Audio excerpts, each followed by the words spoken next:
Olá, meus queridos alunos, tudo bem? Bom, mais um vídeo para ajudar vocês a estudar para as provas, né? Para estudar para o Enem, para estar relembrando tudo aquilo que nós vimos em sala de aula. E o assunto de hoje são os aspectos naturais do continente asiático. Eu sei que eu já gravei esse vídeo outras vezes, mas não consegui encontrar o link deles para poder compartilhar com vocês. Mas não tem problema não, conhecimento é sempre bom. Podem estar acompanhando os meus vídeos pelos meus canais que estão nos links, ok? Então vamos lá. Bom, aqui é o continente asiático. É de longe o maior continente do mundo, com cerca de 44 milhões de quilômetros quadrados.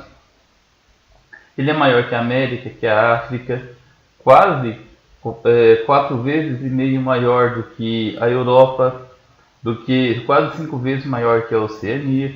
Quando vocês podem observar, o continente asiático é banhado pelo Oceano Pacífico, pelo Oceano Índico, pelo Oceano Ártico e por vários mares, né? Mar Vermelho, Mar Mediterrâneo, nós temos os mares internos, Mar Cáspio, Mar Negro, o Mar da China, o Mar do Japão e assim por diante, ok? É de longe o continente mais populoso do mundo, concentrando cerca de 4 bilhões de pessoas, e também é um continente com grandes disparidades culturais, disparidades naturais, e nós vamos aprender hoje um pouquinho sobre cada uma delas. Vamos começar falando sobre as características do relevo. Nesse pequeno mapa, vocês conseguem observar as grandes disparidades do relevo. Olha só, nós temos aqui a Cordilheira do Himalaia, a maior sequência de montanhas do mundo, né, a planície da Sibéria e assim por diante. Eu vou começar dividindo as áreas do relevo por regiões. Bom, norte. O norte é essa região aqui onde fica a planície da Sibéria, cortada pelo Círculo Polar Ártico. Essa planície aqui é imensa, fica na região da Rússia. O subsolo da região contém expressivas reservas de petróleo e de gás natural.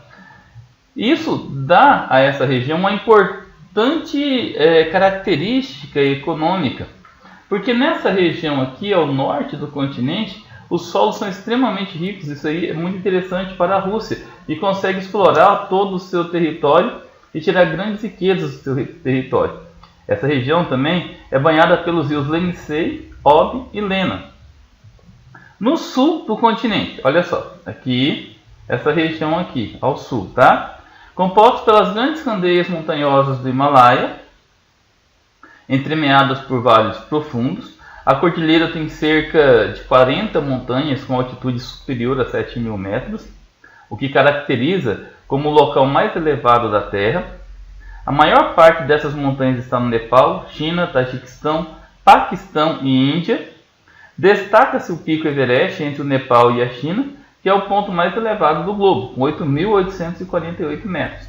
Essa região aqui, como vocês estão vendo, é também conhecida como região como o teto do mundo. Tá? Ao sul do Himalaia estão as planícies do rio Indo e Ganges, aqui nessa região da Índia, né? Tanto o rio Ganges é um rio extremamente sagrado para os hinduístas, e 80% da população da Índia pratica esse tipo de religião.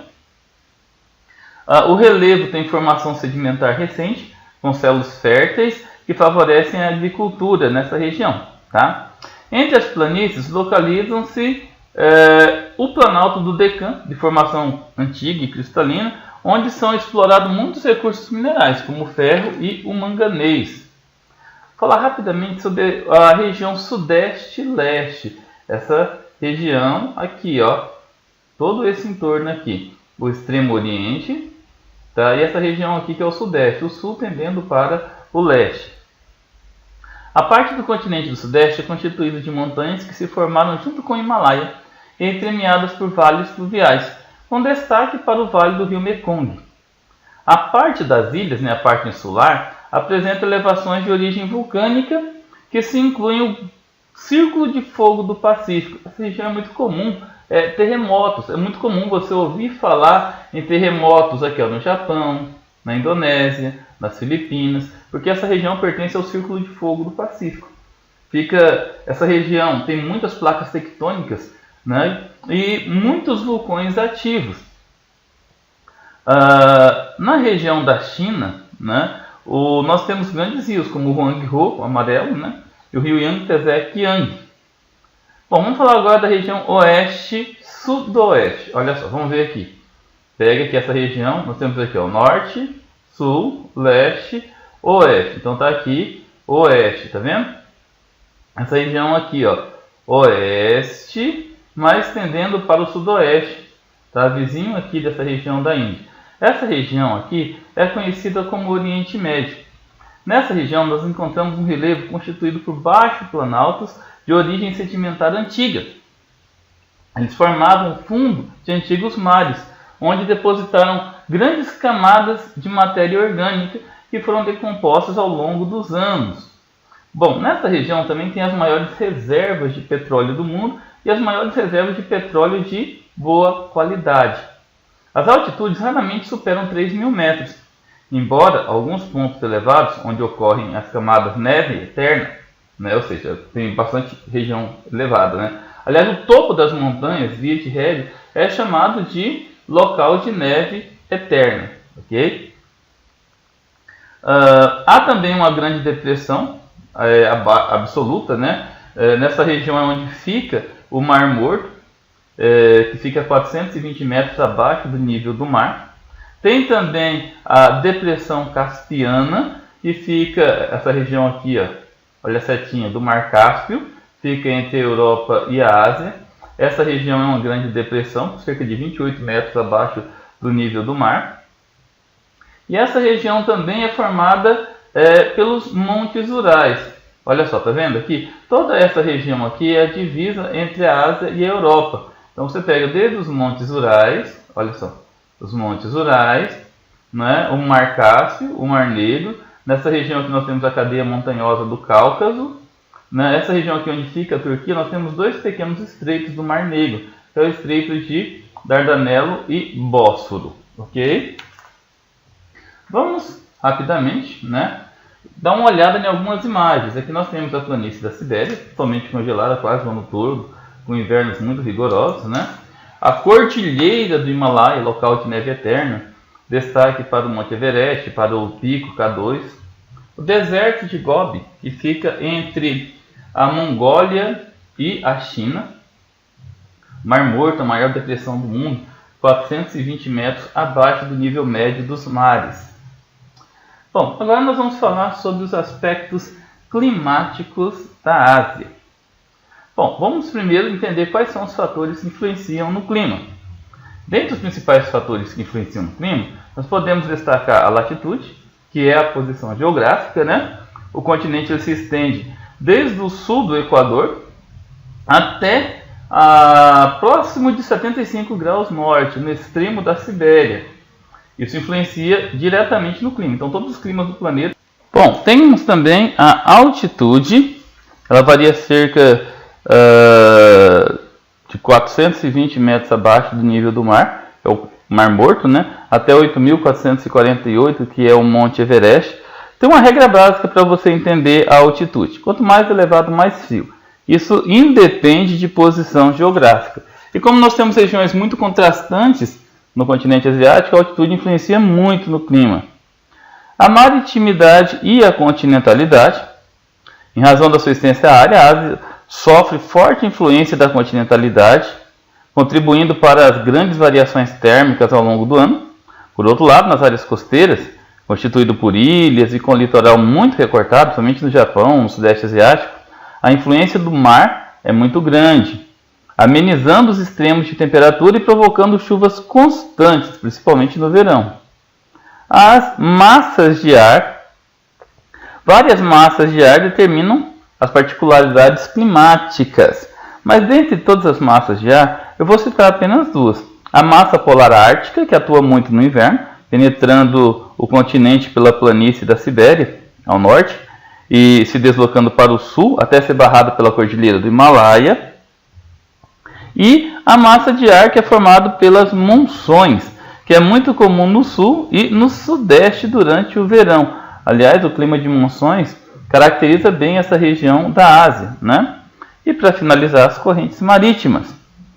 Bom, tem diversas correntes marítimas que passam pelo continente asiático, porém as duas mais importantes estão no Oceano Pacífico Norte e atinge o litoral do Japão. A corrente de Oya, que é uma corrente fria, e a corrente de Kuro, que é uma corrente quente. Essas correntes, principalmente as correntes quentes, né, acentuam a influência da maritimidade quando se misturam com as correntes frias.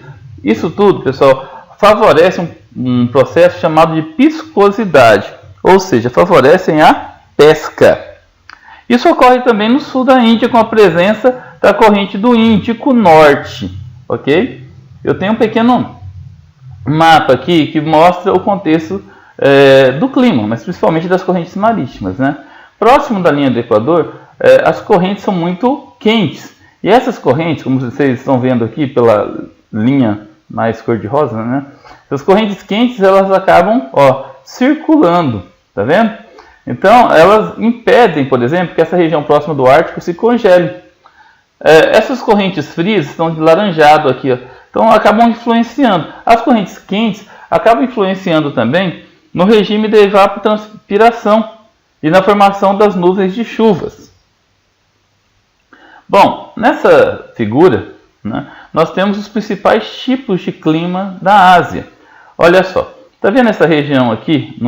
Essa aqui é a linha do Círculo Polar Ártico. Esse azul mais escuro, pessoal, é o clima polar, com invernos extremamente rigorosos.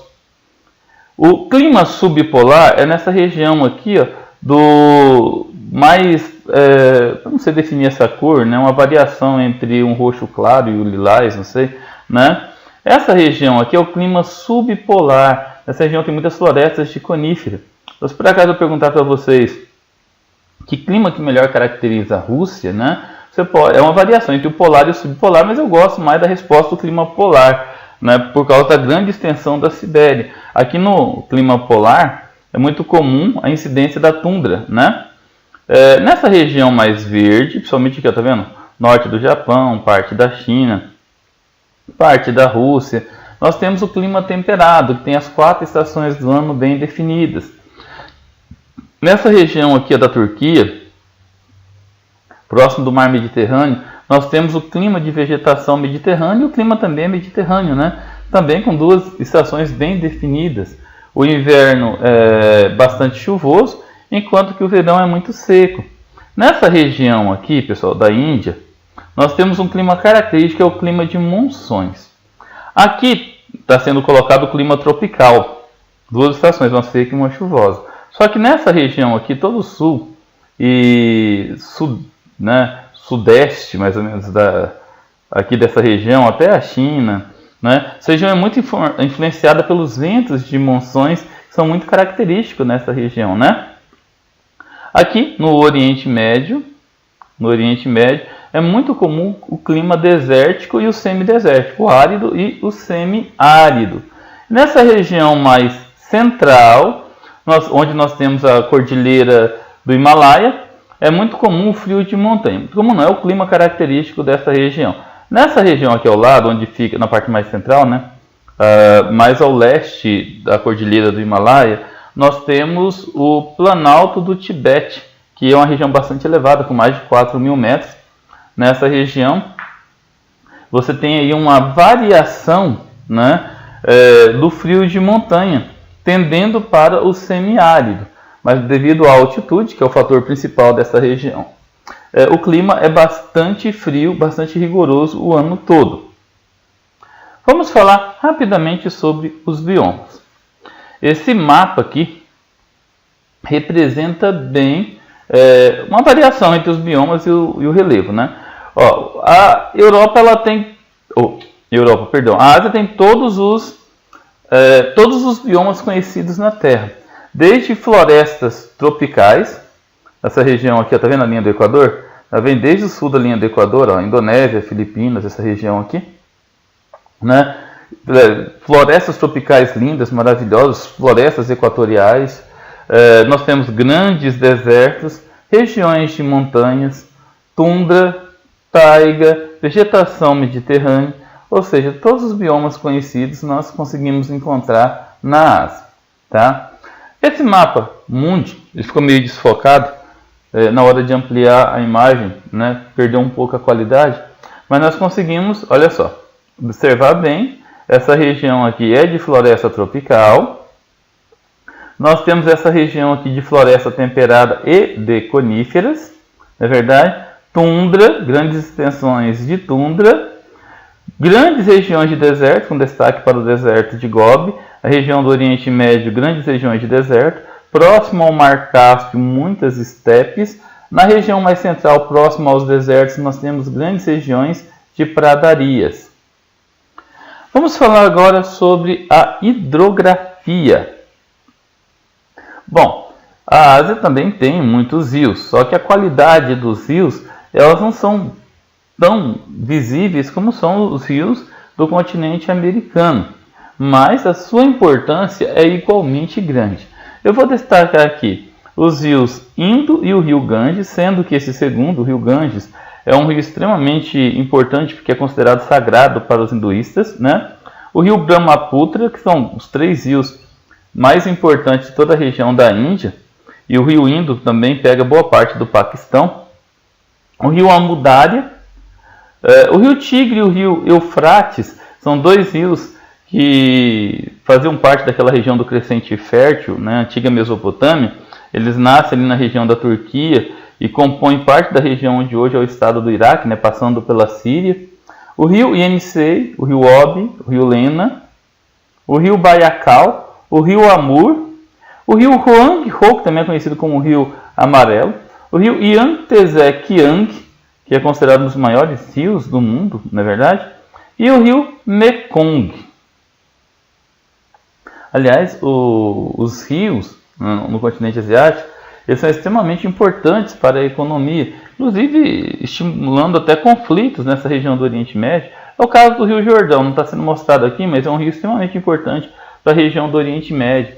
Ele banha 15 países da região do Oriente Médio e as disputas por águas do Rio Jordão é muito forte, tá? Aqui temos imagem do rio Ganges na Índia, um rio extremamente sagrado para os hindus. O rio Azul na China, né, o rio Yangtze-Kiang, e aqui uma das maiores obras de engenharia moderna, que é a usina de Três Gargantas, a maior usina hidrelétrica do mundo, ultrapassando Itaipu no volume de energia elétrica produzido.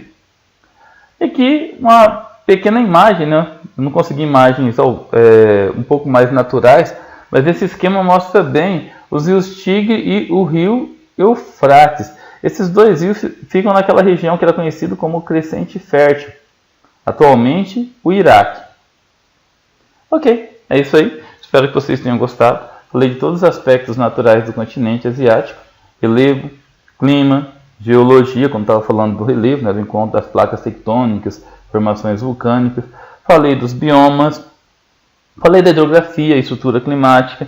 Espero que vocês tenham gostado bastante. Tá? Vocês podem estar olhando todas essas regiões, esse conteúdo no material de vocês, ok? Valeu, gente, fiquem com Deus e até a próxima.